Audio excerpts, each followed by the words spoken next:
어떤 관점으로 그 일을 대하느냐에 따라서 그 사람과 그 일에 대한 평가가 달라질 수가 있는 것이죠.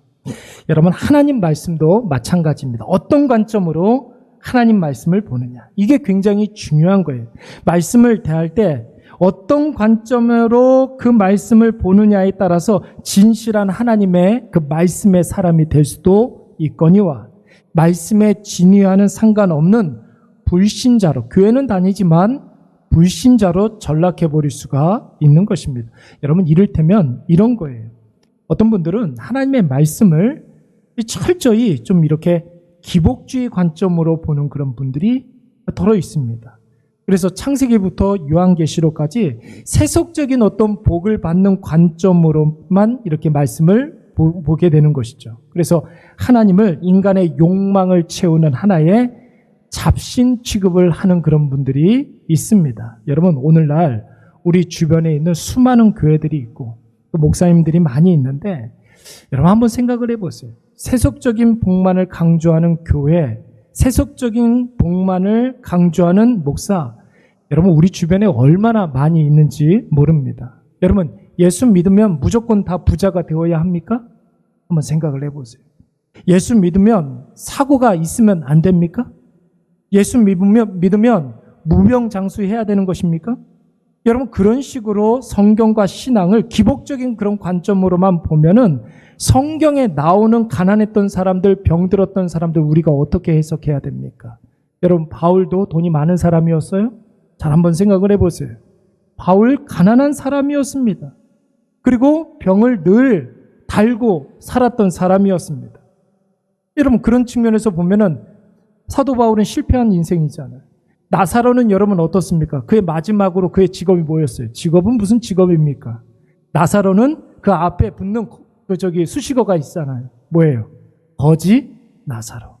거지로 죽었어요. 엘리사 선지자는 병들어서 죽었습니다. 여러분, 다 불신자여서 그런 것입니까? 그런 게 아니라 그 가난 속에 하나님의 뜻이 있는 것이고 그 병을 통해서 우리가 깨닫는 인생의 원리가 있었던 거예요. 물론 여러분, 세속적인 풍요와 건강, 평안과 안녕, 이게 중요합니다. 예수 믿는 사람들에게도 세속적인 복이 필요하죠. 다만 그 세속적인 복이 목적이 되어서는 안 된다는 거예요. 여러분, 세속적인 복을 목적 삼으면 우상 숭배자로 전락해버리고 마는 것입니다. 그 복을 수단 삼아서, 그 복을 도구 삼아서 하나님이 성도들에게 궁극적으로 주시는 이 성경 속에서 우리에게 주시는 그 사명을 감당해야 될 줄로 믿습니다. 그리고 여러분, 우리가 신앙으로 이 세상을 산다는 것은 이 세상을 살면서 누리는 그런 권리도 있지만 성도로서 감당해야 할 의무와 사명도 있다라는 것이죠. 여러분, 성도가 이 세상 속에서 감당해야 되는 사명, 의무 무엇입니까? 딱 한 가지. 하나님께 대하여는 영광을 돌리는데 하나님께 가장 큰 영광을 돌리는 것이 무엇이냐면 내 주변에 죽은 영혼을 살리는 것인 줄로 믿습니다. 죽은 영혼 살리는 것이 교회와 성도의 유일한 삶의 목적이 되어야 하는 것이에요.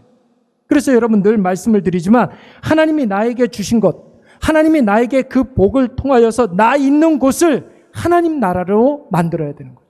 내가 무엇을 하든지 그 일을 통해서 하나님의 역사가 나타나야 될 줄로 믿습니다. 나를 통해서 예수 복음이 증거되어서 예수 없이 유리방황하는 사람들이 예수로 구원받는 일들이 일어나야 하는 것이, 여러분 이것이 바로 성경을 바라보는 우리의 유일한 관점이 되어야 하는 것입니다.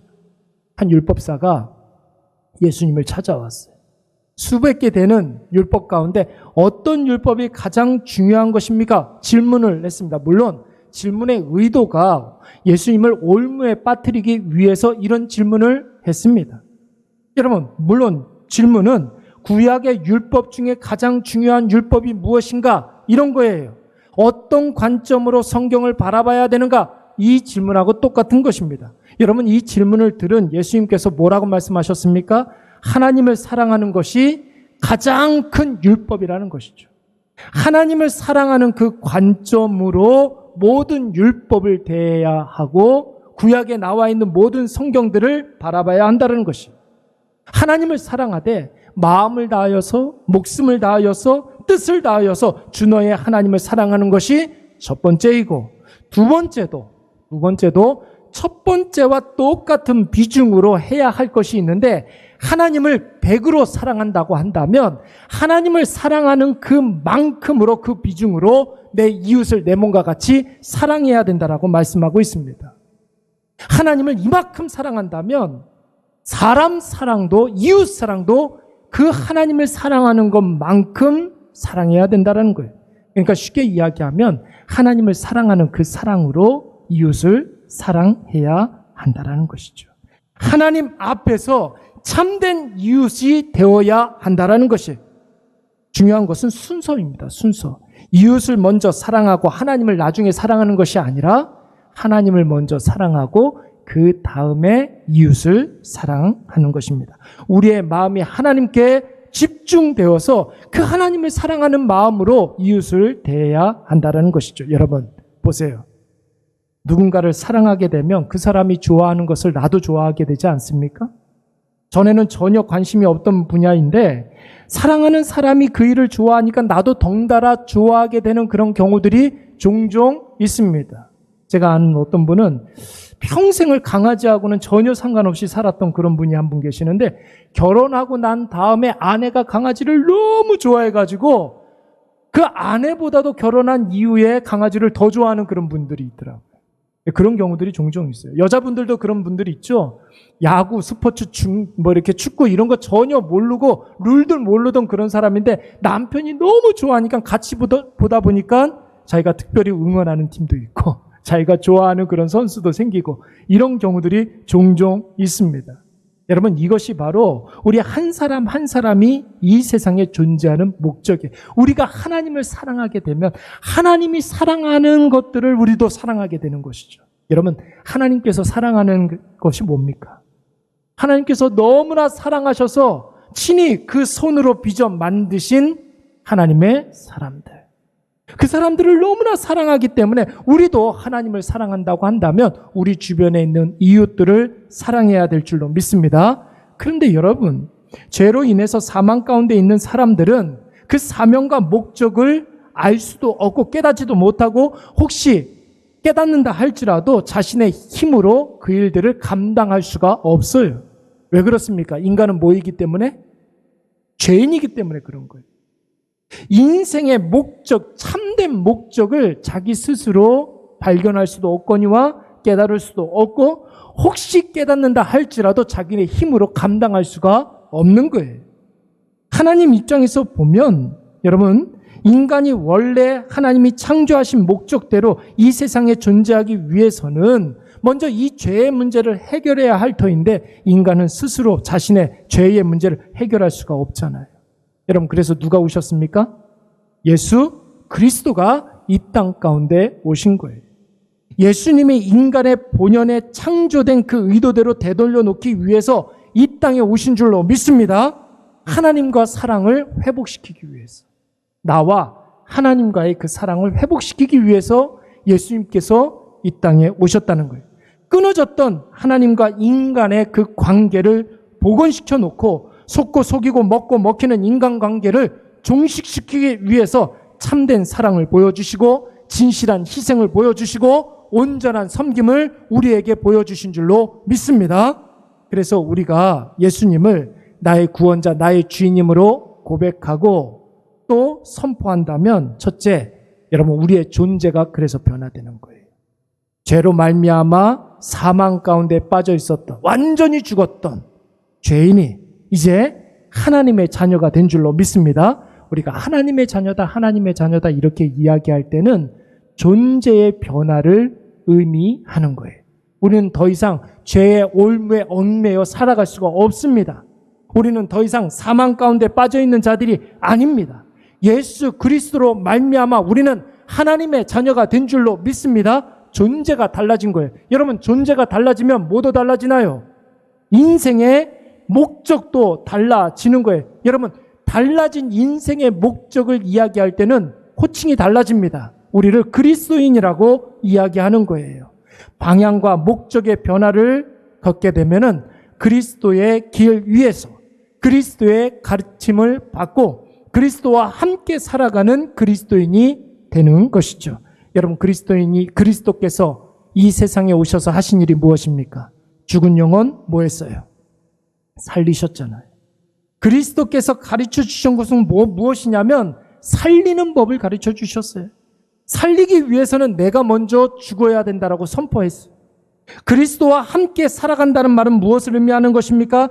내가 먼저 죽어서 남을 살리면 그 속에서 다시 살아나는 놀라운 역사가 일어나게 될 줄로 믿습니다.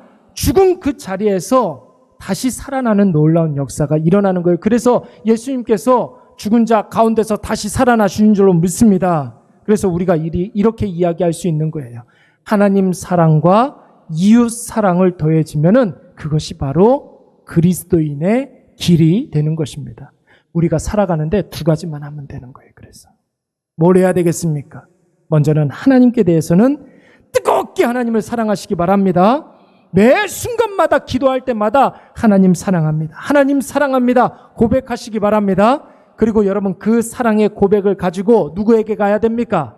내 이웃에게 찾아가서 그의 손을 잡고 그의 필요를 채워주며 그를 정말로 뜨겁게 사랑하시기 바랍니다. 하나님 사랑과 이웃 사랑이 우리가 해야 할 일이라는 거예요. 그 두 가지로 살아가는 사람이 바로 참된 그리스도인인 줄로 믿습니다. 여러분 2000년 전에 예수를 믿는 그리스도인들을 핍박하던 유대교의 전도 유명한 차세대 지도자 한 사람이 있었어요. 그 사람이 바로 사울이었습니다. 청년 사울. 여러분 다메섹으로 가는 그 길에 이 청년 사울이 깨달은 것 한 가지가 있었어요. 이게 무엇이냐면 그가 예수 믿는 사람들을 잡으러 다메섹으로 갈 때 청년 사울이 혼자 있었던 것이 아니었습니다. 여러 명이 있었어요. 그런데 여러분 그날 그 장소에서 예수님을 만난 사람은 오직 한 사람, 청년 사울 한 사람밖에 없었습니다. 다시 말해서 그 많은 사람들 중에 오직 청년 사울만이 예수 그리스도의 음성을 듣고 청년 사울만이 예수 그리스도를 만나게 되었어요. 그러니까 사울만 하나님의 사랑을 입었던 것이고 그 많은 사람들 가운데 사울만 구원을 받게 된 거예요. 사울만 존재의 변화, 삶의 목적의 변화를 겪게 된 것입니다. 여러분 이것을 로마서에서 이 청년 사울이 나중에 사도 바울이 되고 난 이후에 뭐라고 고백을 했느냐면 14절 말씀을 보시면 뭐라고 그랬느냐면 나는 빚진 자라고 이야기를 했어요. 나는 모든 사람들에게 빚진 사람이라고 고백했어요. 왜 그러냐면 많은 사람들 가운데 유독 나만 예수 그리스도의 음성을 듣고 예수님을 만나고 존재의 변화, 삶의 변화를 경험했기 때문에 그런 것이죠. 그래서 여러분 14절 말씀에 보니까 헬라인이나 야만인이나 어리석은 자나 가진 사람들이나 다 내가 빚진 자로라 이렇게 고백하고 있습니다. 헬라인은 헬란말을 쓰는 사람을 말하는 거예요. 야만인은 헬라어를 쓸 줄 모르는 사람들을 그때 당시에는 야만인이라고 이야기를 했습니다. 어리석은 사람이라는 것은 로마의 지배를 받지 않는 사람을 그때 당시에는 어리석은 사람이라고 이야기를 했습니다. 그러니까 여러분 바울은 자신이 먼저 복음을 듣고 먼저 예수 그리스도를 믿게 되었고 먼저 구원을 받은 자이기 때문에 아직 복음을 모르고 예수 없이 살아가는 사람들에 대해서는 자기가 복음의 빚진 자라고 지금 고백하고 있는 거예요. 여러분 빚진 자가 해야 할 일이 뭡니까? 도망 다녀야 되잖아요. 그렇죠? 아니에요? 빚진 자가 먼저 해야 될 일은 무엇입니까? 파산 신청을 해야죠. 그렇죠? 그거 아니죠? 빚진 자가 해야 할 일은 빚을 갚는 일을 해야 되는 거예요. 복음을 받은 것은 예수 그리스도께 받았지만 여러분 복음의 빚을 갚아야 할 대상은 누구예요? 아직 복음을 접하지 못한 사람. 예수 없이 지금도 유리방황하는 그런 사람들에게 여러분 복음의 빚을 갚아야 될 줄로 믿습니다. 이것이 바로 하나님을 사랑하는 사람이 반드시 해야 할 이웃 사랑이라는 것이에요. 여러분, 이웃사랑 뭐예요? 복음을 전하고 복음을 나누고 복음을 입증하는 것.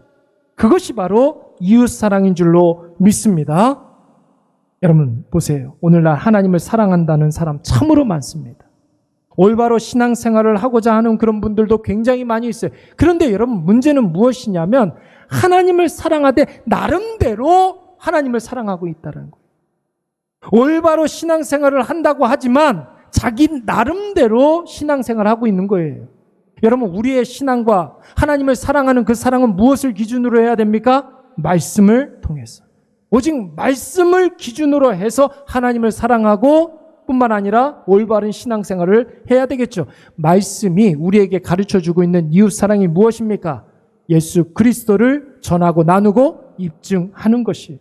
아무리 말씀, 신앙 해도 그의 삶의 생명을 살리는 일이 없으면 그의 말은, 그의 고백은 허공 중에 흩어지는 공허한 말잔치로 끝나버리고 마는 거예요. 자, 그렇다면 여러분, 어떻게 하는 것이 이웃을 사랑하고 생명을 살리는 것일까요? 오늘과 내일 하나님 사랑, 이웃 사랑에 대해서 한번 생각을 해볼 터인데, 첫 번째로 우리 8절 말씀 한번 읽어볼까요? 우리 다 같이 한번 8절 말씀 읽어보도록 하겠습니다. 시작. 먼저 내가 예수 그리스도로 말미암아 너희 모든 사람에 관하여 내 하나님께 감사함은 너희 믿음이 온 세상에 전파됨이라. 아멘.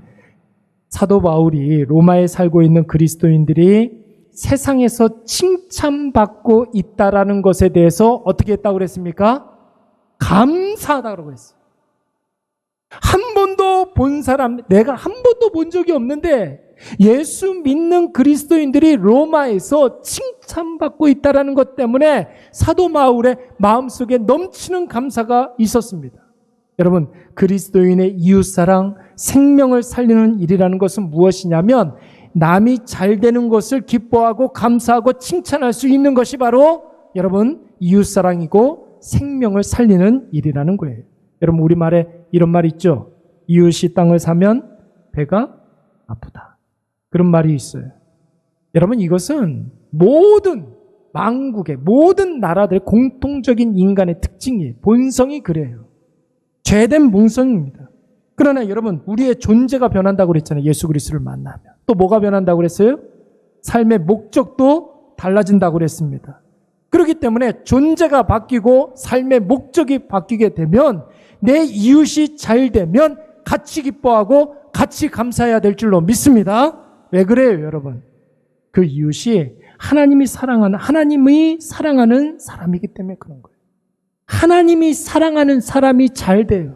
그래서 하나님께서 너무나 기뻐하세요. 그러면 하나님을 사랑하는 나도 기뻐해야 된다라는 것이에요. 여러분, 우리 옆교회가 잘 돼요. 크게 부흥해요. 그러면 여러분, 우리가 배 아파야 되겠습니까? 그냥 뒤에 가가지고 막 남 험담하고 그 위에 욕하고 있지도 않은 말 소문내고 막 그래야 돼요? 그게 아니죠, 여러분. 옆교회가 잘 되면 같이 기뻐해야 되는 거예요. 같이 기뻐해야 되는 거예요. 그래서 여러분, 우리 교회의 전도 방법 한 가지 있잖아요. 그가 가장 잘 적응할 수 있는 교회로 보내는 거예요. 굳이 구태여 우리 교회로 데리고 올 필요가 없고, 그가, 여러분, 우리 다 천국에서 만나거든요. 그렇잖아요. 우리의 태신자들이 그가 잘 적응할 수 있는 교회로 보내는 거예요. 남도 잘 돼야 되는 거예요. 남도 잘 돼. 남이 잘 되면 하나님께서 기뻐하세요. 내가 하나님을 사랑한다고 했는데 하나님께서 기뻐하시면 나도 기뻐해야 되는 것 아니겠습니까? 여러분, 이것이 바로 진실한 그리스도인들의 특징인 줄로 믿습니다. 그런 사람에게 내가 기뻐했던 그 일이 나에게도 일어나는 거예요. 아멘? 그렇습니다, 여러분. 다른 사람에게 기쁜 일이 있어서 나도 기뻐했는데 그 일이 나한테도 일어나게 되는 거예요. 진심으로 기뻐하는 사람에게는 하나님께서 그러한 복락을 주시는 줄로 믿습니다. 두 번째는 여러분, 이웃사랑의 두 번째는 뭐냐면 9절 말씀이에요. 우리 다 같이 읽어볼까요? 시작. 내가 그의 아들의 복음 안에서 내 심령으로 섬기는 하나님이 나의 증인이 되시거니와 항상 내 기도에 쉬지 않고 너희를 말하며 그랬어요. 사도 바울이 기도할 때마다 쉬지 않고 누구의 이름을 말한다고 그랬어요? 로마의 그리스도인들의 이름을 언급하면서 기도한다고 그랬습니다. 항상 내 기도에 쉬지 않고 너희를 말하며 그리스도인의 이웃사랑은 언제나 기도로 나타나게 되는 줄로 믿습니다. 여러분, 여기에서 말하는 항상이라는 말은 day and night, day and night. 밤낮으로 그들을 위해서 기도한다는 거예요. 여러분, 우리도 기도 부탁을 많이 하기도 하고 기도 부탁을 많이 받기도 합니다. 근데 여러분, 전에 어떤 성도가 그런 이야기를 한 적이 있어요. 어떤 소그룹을 이렇게 참석해서 기도 제목을 나누는 그런 시간이 되었을 때 진짜 내 기도 제목은 잘 이야기를 못하겠다라는 것입니다. 왜냐하면 내 기도 제목, 진짜 기도 제목을 이야기하면 내 속사정이 다 까발려질 것 같아서 그렇다는 것이죠. 여러분, 왜 이런 이야기를 하겠습니까? 정말 간절한 마음으로, 절박한 마음으로 기도 제목을 이야기를 했는데 그 사람이 나를 위해서 기도한다라는 확신이 없기 때문에 그런 것이에요. 그 사람이 나를 위해서 기도한다는 확신이 있으면 여러분, 내 마음속에 있는 모든 기도의 제목을 다 이야기할 수 있겠죠. 근데 가만히 저 사람이 이렇게 평상시의 삶을 이렇게 보니까 개인적으로 기도하는 꼴을 본 적도 없고, 기도한다 그렇게 이야기를 하는데 자기가 시간을 정해놓고 기도의 자리에 가가지고 기도하는 그런 모습을 한 번도 본 적이 없는 거예요. 그러니까 그런 사람에게 내 속사정을 다 이야기하면서 기도 제목을 이야기할 수가 없는 것이죠. 진짜 기도의 제목을 내놓을 수가 없는 거예요. 진짜 기도 제목을 내놓는다 할지라도 불안한 거예요. 그러나 여러분, 사도 바울은 그러지 않았어요. 밤낮으로 로마 교회 성도들을 위해서 기도하고 있는데 여러분, 그것을 누가 한다고 그랬습니까? 누가 한다고 그랬어요? 하나님이 아신다고 그랬어요. 내 심령으로 섬기는 하나님이 나의 증인이 되시거니와. 여러분, 우리의 기도는 우리의 기도의 대상이신 하나님이 판단하시는 줄로 믿습니다. 기도는 하나님 앞에서 하는 것이기 때문에 사람 앞에서 내가 아무리 기도한다 할지라도 결국 그 기도를 했느냐 안 했느냐는 그 기도가 진실되냐 진실되지 않느냐, 이것은 하나님께서 판단하시는 줄로 믿습니다. 여러분, 왜 남을 위한 기도가 사랑입니까? 기도해 보신 분들은 아시겠지만 기도 시간은 여러분 한정되어 있는데 내 문제 가지고 기도하기도 참 짧은 시간이에요. 그렇죠? 내 문제를 가지고도 기도하는 것이 굉장히 짧은 시간인데 내 기도하다 보면은 다른 사람 생각하기랑 그렇게 쉽지가 않습니다. 그런데 여러분, 기도하는 시간은 누가 역사하는 시간이에요? 성령이 역사하는 시간이거든요. 진실한 기도를 경험해 본 사람들은 알아요. 기도할 때 성령께서 역사하신다는 사실을 깨닫게 돼요. 그래서 여러분, 우리가 기도할 때 타인의 이름 석자를 내가 딱 이야기를 하게 되면은 여러분, 그 기도 시간에 저주할 수 있습니까? 없습니까? 없어요. 하나님, 그 사람 잘못되게 해주세요. 하나님, 왜 그 사람은 맨날 아프지도 않고 건강한지 모르겠어요. 좀 아프게 좀 해주세요.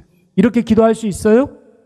성령이 역사하는 시간이기 때문에 내가 기도하는 시간에 타인의 이름 석자를 언급하면 그 언급과 동시에 축복의 기도가 나오는 줄로 믿습니다. 절대로 여러분, 그 사람 잘못되게 해달라고 기도하는 사람은 아무도 없다라는 거예요. 타인을 위해서 기도할 때 성령께서 역사하셔서 반드시 그 사람을 위해서 축복하게 되어 있고 잘 되게 해달라고 기도하게 됩니다. 일부러 안 할 수는 있어도 일단 기도하게 되면 복을 빌게 되는 거예요. 여러분, 이것이 바로 기도의 신비예요. 더 큰 기도의 신비가 무엇인지 아십니까? 더 신기한 것은 무엇이냐면 내가 다른 사람을 위해서 기도할 때 그 사람의 문제가 해결되게 해달라고 기도했는데, 그 사람이 복받게 해달라고 기도했는데 그 기도가 누구에게서 먼저 응답이 됩니까? 나에게서 먼저 응답되는 일들이 벌어진다. 나는 분명히 다른 사람을 위해서 기도했는데 내 문제부터 해결되는 놀라운 역사가 일어나게 되는 거예요. 여러분, 이것이 바로 기도의 두 번째 신비예요. 왜 이런 현상이 일어납니까? 이게 바로 사랑의 특징이에요. 이게 사랑의 특징입니다.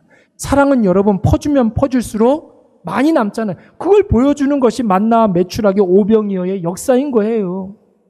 매 순간마다 하나님께서 채워주시고 충만한 그 상태로 끝나는 것이 아니라 넘쳐 흐르게 해주신다라는 거예요. 넘쳐 흘러서 누구에게까지 흘러가도록? 우리 주변에 있는 사람들에게까지 흘러가도록.